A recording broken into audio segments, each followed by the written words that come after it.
buenas. Seguimos en la Real Academia Nacional de Farmacia, en el mismo sitio en donde empezamos esta serie de conferencias sobre la humanización de la sanidad a través de la historia durante el Renacimiento. Y seguimos en el mismo lugar, solo que en una toma absolutamente contrapuesta, es decir, en el salón de actos, porque hoy acabamos con las conferencias de este ciclo. Acabamos con las conferencias de este ciclo con una conferencia sobre la humanización de la sanidad en los hospitales, para la cual contamos con el profesor Emilio Bouza, que, entre otras muchas cosas, es también uno de los patronos de la Fundación de Ciencias de la Salud, que ha colaborado con nosotros siempre en cuanto le pedimos, porque además de ser un eminentísimo médico, como es de todos ustedes conocido, es un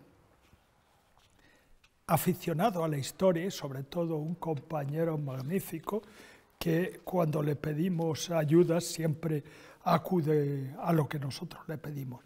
Saben que el doctor Bouza ha sido introductor de la moderna infectología en España, fundador de la Sociedad Española de Microbiología Clínica e Enfermedades Infecciosas, es fundador de la Unidad de Enfermedades Infecciosas en el Servicio de Microbiología del Hospital Ramón y Cajal, y luego fue profesor de microbiología, catedrático de microbiología, en la actualidad catedrático emérito y por la Universidad Complutense, y sigue actuando como asistente emérito también por la Comunidad de Madrid, es decir, que es una persona que después de haber ejercido su docencia y su profesionalidad durante muchísimos años, lo sigue haciendo en la actualidad por esa juventud permanente que derrocha ante nosotros.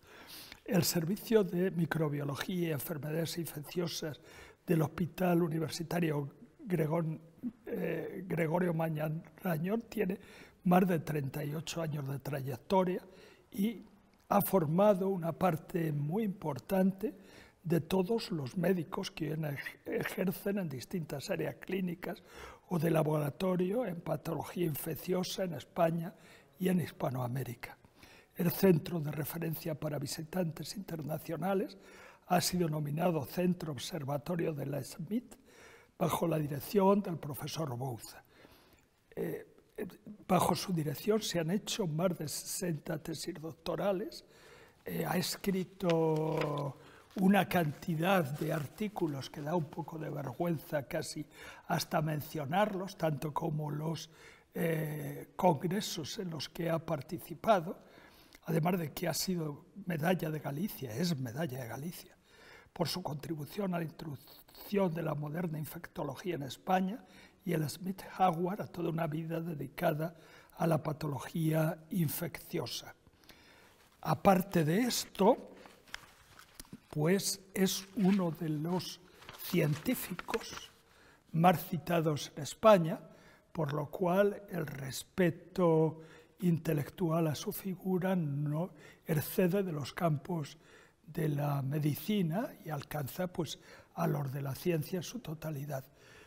Como coordinador científico de esta serie de conferencias, querido profesor Bouza, le doy mis más sinceras gracias por estar esta tarde con nosotros. Muchísimas gracias, Javier, por esa generosísima presentación y por la invitación a desarrollar un tema en el que mi nivel de competencia es bajo. Lo único que yo puedo aportar es el ser un médico practicante, ni soy un teórico de la humanización, ni mucho menos un historiador, pero sí que bueno, he vivido la medicina real y hospitalaria de los últimos 50 años y a veces pues, me encuentro con el contraste entre las nuevas teorías de humanización y lo que ha sido la práctica diaria, de manera que trataré un poco de glosar algunas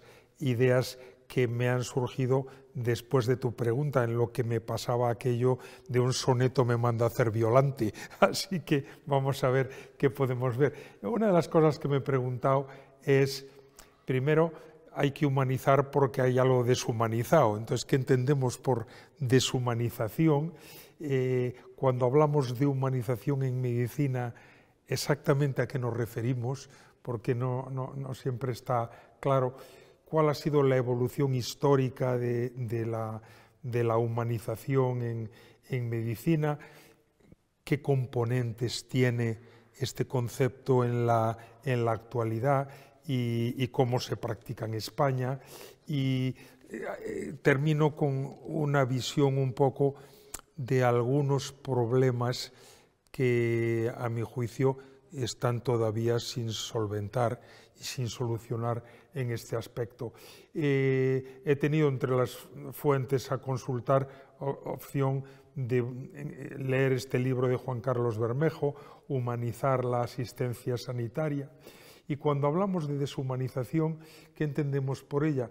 Es cuando una persona o un grupo pierde de alguna forma sus características humanas, cuando somos despojados de aquello que nos caracteriza como humanos y cuando en el terreno ya médico un paciente en una institución sanitaria se parece más a una cosa que a un ser humano, ¿no?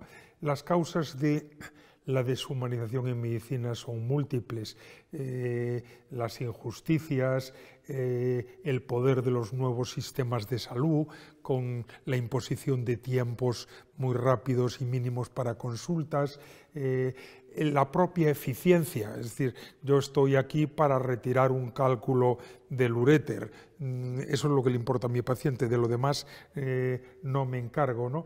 Hay una medicina defensiva que ha contribuido a esto, tengo que hacer una serie de cosas, no tanto para proteger a mi paciente, sino para protegerme a mí mismo, la burocracia, la corrupción, un montón de cosas que no hace falta glosar han contribuido a la deshumanización.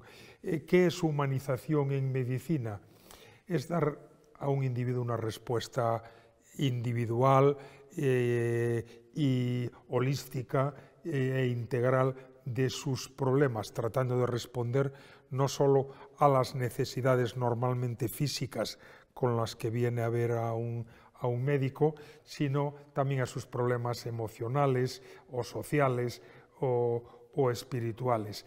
En ese sentido es un concepto amplísimo que aspira a proporcionar a un ser humano un grado de perfección general que normalmente pues, es difícil de proporcionar.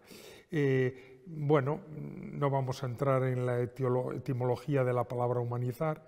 Aquí el fundamento es la dignidad humana, los derechos humanos y la calidad de vida. Básicamente humanizar sería aportar a la medicina actual, que está basada en los principios de la evidencia científica, los principios de los valores del individuo y un amplio margen de actividades que podríamos colocar en la esfera de la afectividad. Es decir, hacer las cosas agradables, fáciles, poco traumáticas para aquel que ya está enfermo. ¿Cuáles son los valores que maneja la humanización? Pues los que todos entenderíamos: el respeto, el compromiso, la compasión, el trato excelente. Siempre decimos que la humanización es algo más que cualquiera de estos valores, es el conjunto de ellos. Es una empatía, es un concepto de solidaridad, es una honestidad con el paciente, es una idea de equidad. Esto hay que proporcionarlo igual al paciente rico que al pobre, al que me cae más o menos simpático, etc. ¿Cuál ha sido la evolución histórica de esto? Bueno, pues hay libros dedicados a la evolución histórica de la humanización. Una de mis sorpresas es que por estos conceptos se ha interesado más el mundo de las lenguas latinas, el mundo del castellano y el portugués, y buenas publicaciones en el Brasil, en Hispanoamérica, y como si hubiera interesado algo menos en el mundo anglosajón. He encontrado menos material. En el periodo, en la humanización podemos distinguir un periodo que podríamos llamar mágico. No hay una ciencia de la enfermedad es un castigo de los dioses, pero sí que el mago del momento entiende que afecta al humano en su totalidad y trata de proporcionarle pues los poderes que puede poner en marcha. El tratamiento del mago suele tener dos componentes: es carismático y tiene generalmente una idea de gratuidad, y estamos en el momento en que la medicina es un arte y no es una ciencia. En ese sentido es difícil encontrarla deshumanizada entonces, o especialmente deshumanizada.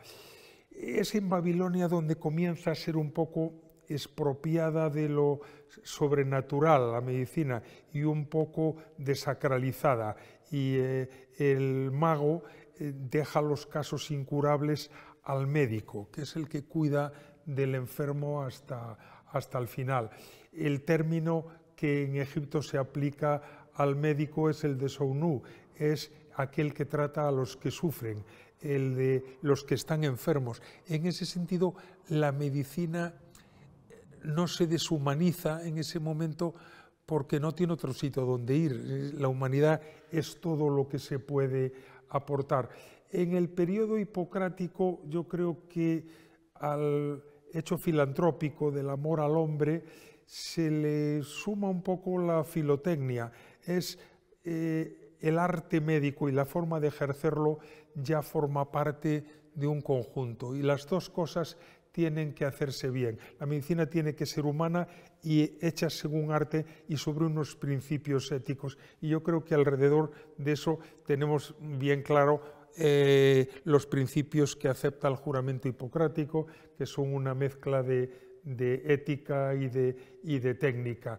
En ese momento pues ya hay hechos como la relativización de los emolumentos. Al trastorno físico hay que aportar también la solución no solo al físico, sino al del orden moral, y el médico tiene la misión de recomponer ambas cosas, ¿no?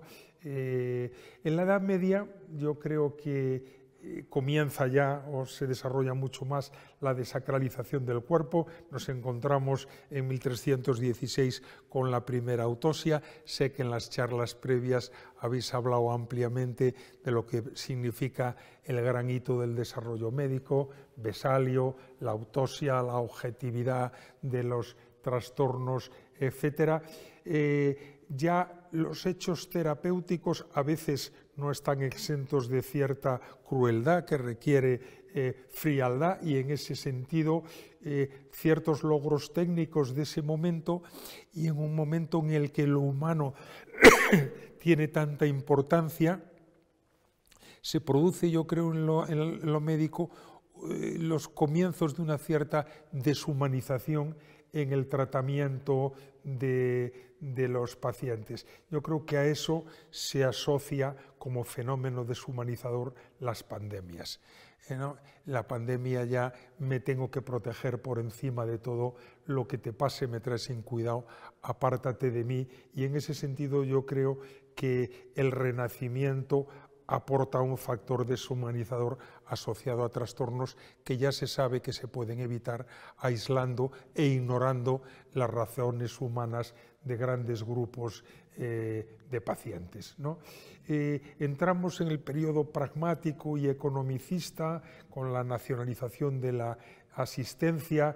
El médico ya no es mío, es del Estado, es un burócrata, tiene que responder a una máquina asistencial, no tiene un estatus religioso, el valor de la salud física tiene una cuantificación absoluta, y la persona como tal y el conjunto de circunstancias que la rodean, y estamos hablando, yo creo, del último siglo y medio, 2 siglos, pues pierde valor y se produce la deshumanización.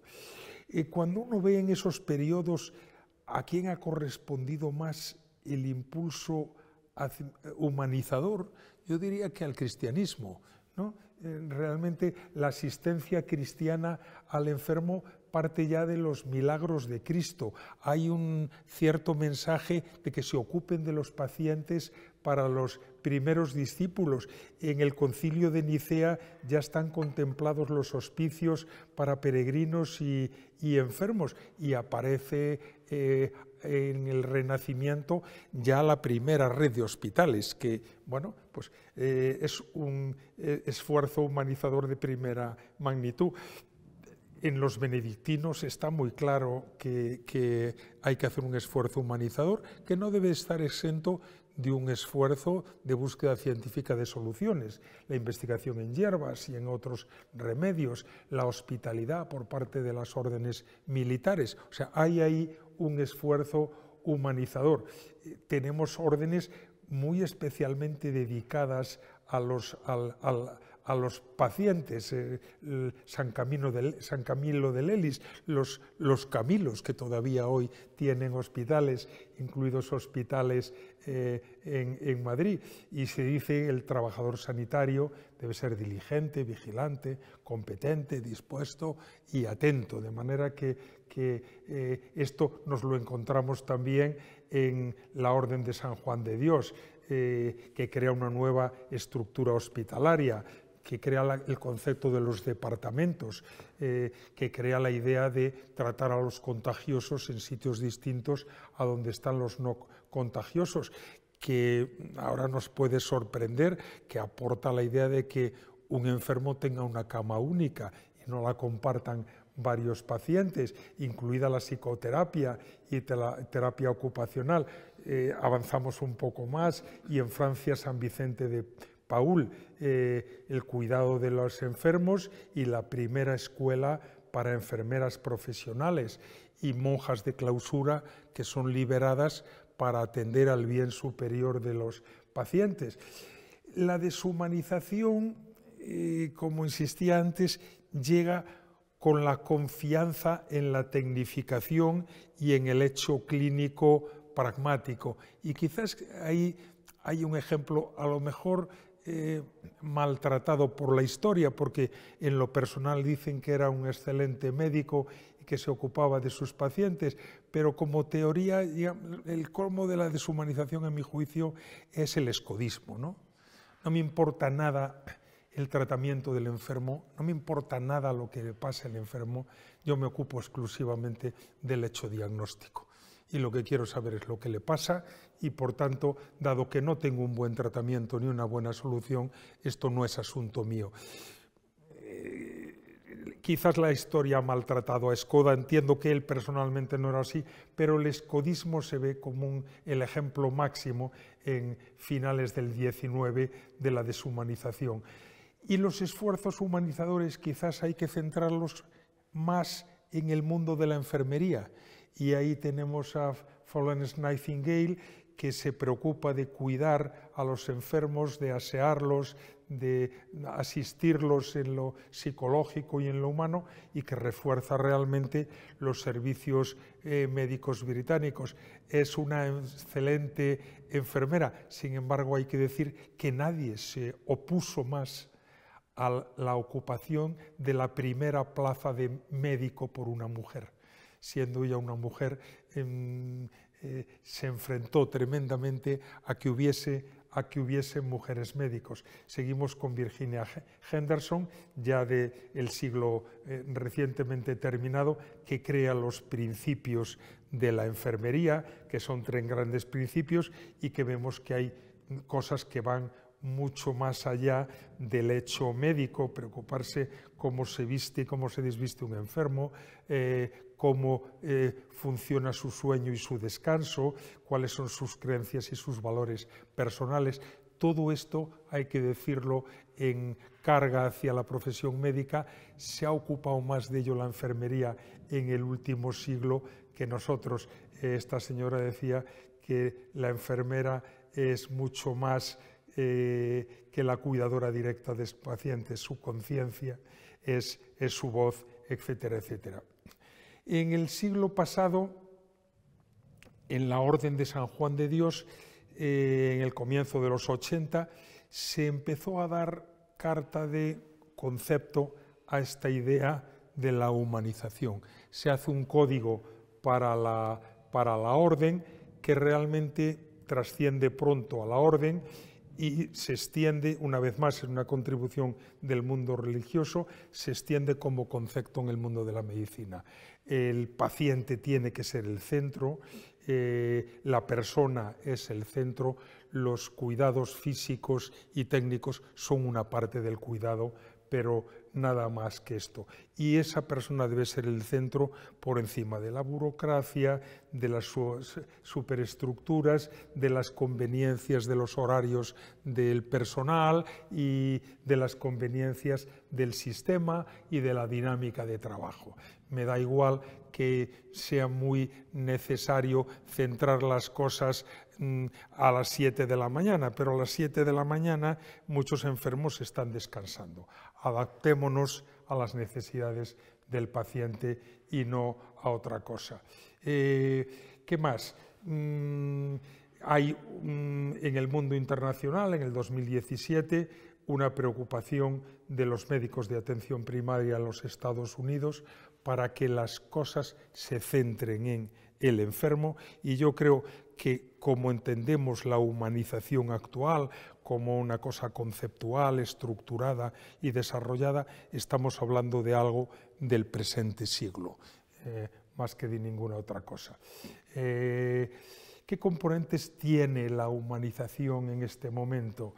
Pues, por ejemplo, el examen DAFO que hace la Comunidad de Madrid desarrolla una serie de ejes de los que he dejado aquí una muestra en la diapositiva, una línea que sea la atención a la persona, la capacitación en salud de esas personas, es decir, la idea de la prevención y del cuidado, la prevención de la enfermedad.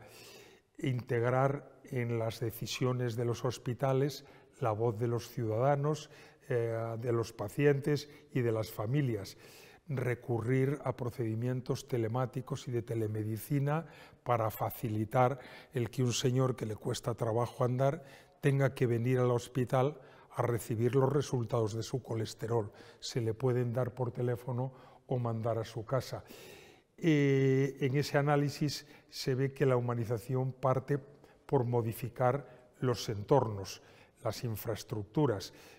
Bueno, ha sido solo en los últimos años cuando hemos visto en los hospitales obras de accesibilidad para que un señor con una silla de ruedas no tenga que saltar un paso de escalera, para que los cuartos de baño estén dispuestos para tratar enfermos, para manejar enfermos parapléjicos. Ha sido muy importante en los hospitales la información y la señalización. Hemos visto todos en los últimos años una reforma de la cartelería hospitalaria que ayuda mucho, porque lo típico de los hospitales de hace 30 años eran enfermos perdidos preguntando en los pasillos dónde estaba la sala de rayos donde le tenían que hacer algo. Bueno, pues poner gente de información, etc.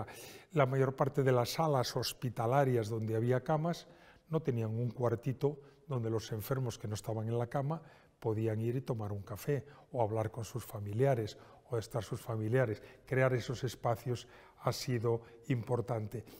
No se puede dar lo que no se tiene y, por tanto, si la población sanitaria que atiende a los pacientes no tiene un grado de bienestar y de conocimiento, la humanización es imposible. Ahora que ha habido que crear una conciencia de humanización y una tecnología de la transmisión para que los profesionales sanitarios no sean escodistas y se sientan parte del proceso humanizador como una parte tan importante de su tarea como es la técnica. Ha habido que crear equipos de salud, una cultura de humanización, ha habido que crear comisiones de humanización en los hospitales y todo eso hay que mantenerlo en el tiempo y en eso estamos.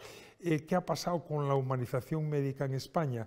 Pues aquí demuestro que los planes de humanización de las comunidades autónomas tienen todos un 2 de comienzo, son todos de este siglo. Desde el año 84 que empieza a hacer algo el INSALUD, son casi todos, como se ve en esta tabla, de titularidad pública. Ha sido el mundo de la sanidad pública quien ha empezado a preocuparse por los procesos de humanización.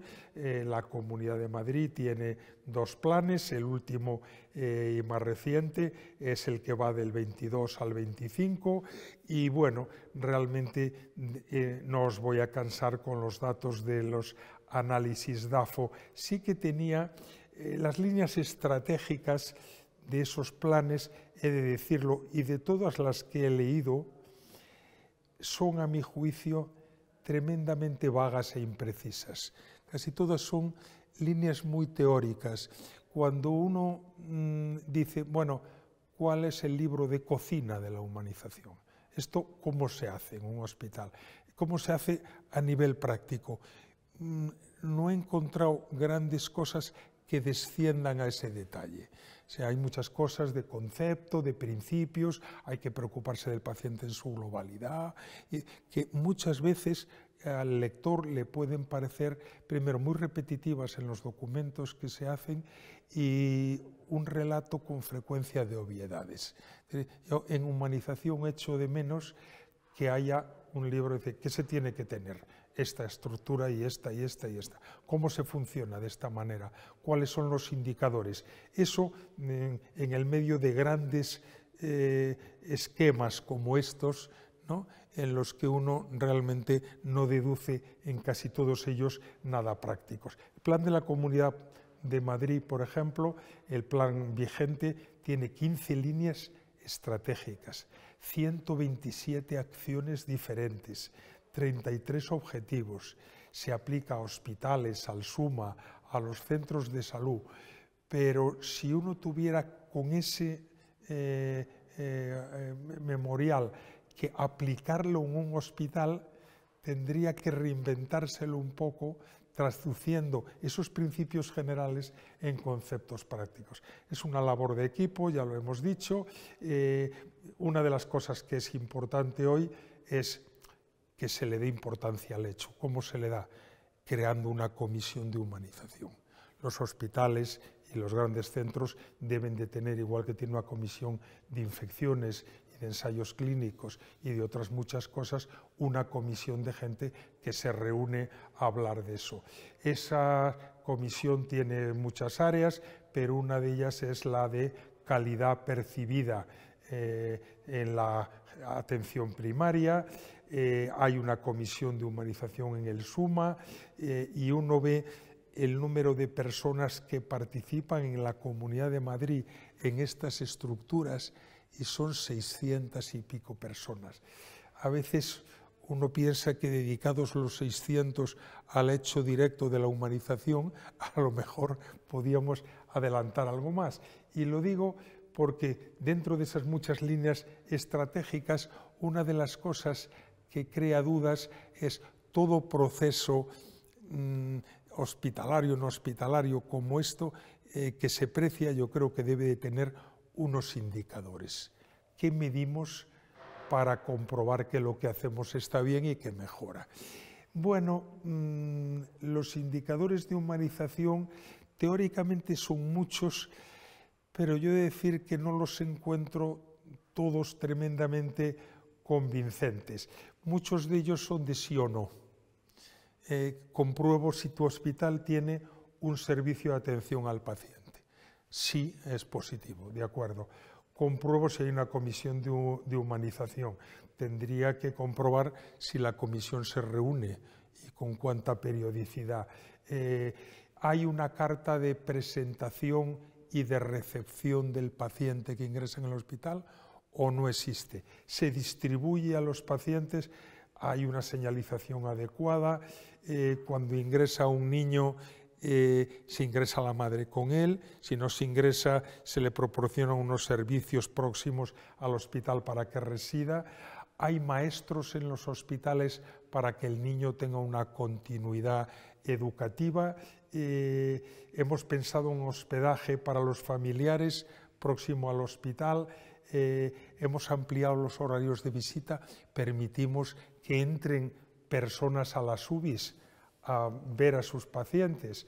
Antes a una UBI media hora y justito. Hombre, para muchos enfermos que están en las UBIs, para muchos que se van a morir además, y para los que no se van a morir, es a veces más importante que recibir el antibiótico correspondiente, ver al familiar o la persona que le transmite que están bien las cosas en casa, etc. Proporcionamos una comida a la carta, hay unos servicios religiosos eficientes, hay espacios adecuados para los profesionales.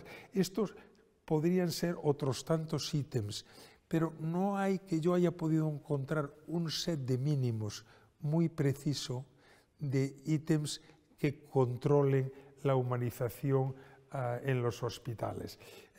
Todos ellos, como he comentado, son casi todos del sí o no, y pocos permiten, una vez que existe la comisión de humanización, no tengo un parámetro que me demuestre que trabaja más cada año, ¿no? Y me parece que falta en esto de la Comunidad de Madrid un criterio cuantitativo.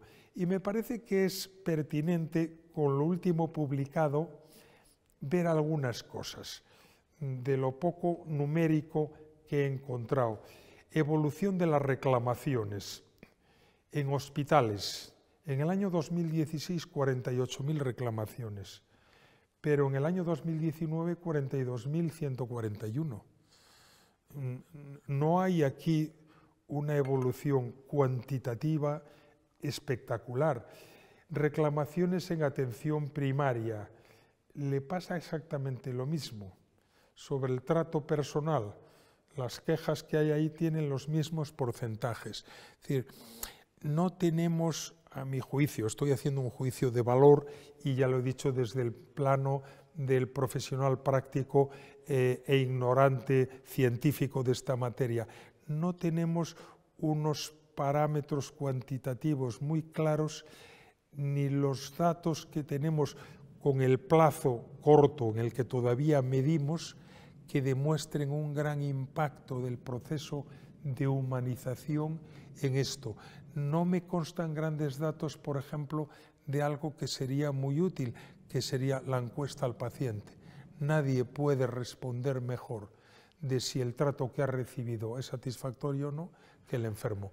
Una encuesta de poca molestia, de pocos puntos, rápida, con una valoración cuantitativa, comprobada periódicamente por el personal del hospital, sería muy necesario. Bueno, aquí esto ocurre en todos aquellos ítems en los que la Comunidad de Madrid da una información y por tanto nos faltan datos aquí. Quiero terminar con unos comentarios personales y por tanto sin más valor que el de opinión. A mi juicio, el mayor gesto humanizador es la eficacia y la eficiencia. No querría yo aparecer como un escodista más aquí, pero si un señor va al hospital muy dolorido porque tiene una piedra en la vesícula, el primer gesto humanizador no es darle unas palmadas y consolarle, es quitarle el dolor y quitarle la piedra. De manera que no olvidemos con la humanización el hecho fundamental de que para curar hay que hacer cosas técnicas rápidamente y bien. La mayor parte de los planes de humanización hasta ahora evalúan una respuesta inmediata y no a largo plazo. Nos falta la perspectiva para ver impacto. Para humanizar muy bien hay que tener mucho personal, con mucho tiempo, para hablar mucho con todos los pacientes y para entender qué les pasa y qué les preocupa. Y eso es un poquito contrario a situaciones como reducción de plantillas, escaseces de personal y no reposición de personas. De manera que no esperemos planes magníficos de humanización si no se hacen las inversiones necesarias en sanidad. No solo necesarias en personal, sino en la formación de ese personal. Las cosas funcionan bien en general con el método de la zanahoria y el palo. De manera que yo creo que falta, a mi juicio, una incentivación de la humanización claramente percibible por el hospital y por las personas. Es decir, si tenemos unos elementos de medida objetivos, los hospitales que reciben una mejor cualificación por parte de los pacientes debieran de obtener alguna forma de crédito por ello. Los datos ya he comentado de la Comunidad Autónoma de Madrid y no me constan los de otras comunidades, demuestran que los indicadores que yo he podido ver todavía no han demostrado una mejoría significativa. Me parece que la humanización que se pone en marcha en los hospitales se pregunta poco para ponerla en marcha a familiares y a pacientes. O sea que hay que preguntar más qué necesitan los pacientes. Hay que tener cuidado a veces con que algunos intereses de humanización de los pacientes chocan con intereses de los profesionales. A mí uno de los aspectos de humanización que más me interesa en un hospital es que la persona que me atienda tenga un aspecto físico que a mí me gusta y no que vaya mal vestido, mal aseado y desastrado. Bien, pero hay gente que le gusta del personal sanitario ir mal vestido, mal aseado y desastrado. Ahí podemos tener un choque en el que, a mi juicio, el interés de los pacientes debe de predominar sobre el interés del sanitario. El médico, concretamente, debe de vestir, a mi juicio, como le gusta a su paciente, no como le gusta a él. Porque podríamos ir en bermudas a los hospitales y a muchos pacientes eso no les crea tranquilidad. Luego los planes que se hacen sobre humanización son con frecuencia prolijos. Estoy hablando de 100 y pico páginas del documento de la Comunidad de Madrid. A mi juicio son inconcretos e insisten con frecuencia en obviedades. Hechas todas esas críticas, mi conclusión final es, no sé por qué he puesto mayor en lugar de mejor, es mejor un plan parcial y parcialmente eficaz de humanización que la ausencia de planes de humanización. De manera que yo creo que hasta ahora hemos recorrido un trecho, hemos mejorado sustancialmente en planes de humanización, hay mucho por recorrer. Yo creo que hay que obviar y evitar lo más posible la demagogia en ese recorrido y hay que objetivar un poquito más la humanización en las instituciones sanitarias, incluyendo y en primer lugar que lo más humano de todo es resolver el problema fundamental, sobre todo el problema físico, a los pacientes que acuden al hospital. Y por tanto no hay nada más inhumano que el retrasar 6 meses en la lista de espera a un señor que le duele la cadera para operarlo o tenerlo 48 horas en urgencias sin proporcionarle una cama en una habitación individual y confortable. De manera que la humanización tiene que venir después de haber solventado eso, y eso no está solventado todavía en algunas instituciones. Y con eso me queda, Javier, darte las gracias por haberme inducido a hacer estas reflexiones y por haber estado contigo esta tarde en esta serie de jornadas que, aunque a mí no me ha tocado hablar específicamente del Renacimiento, sí que creo haber demostrado que todavía hay mucho que mejorar en ello.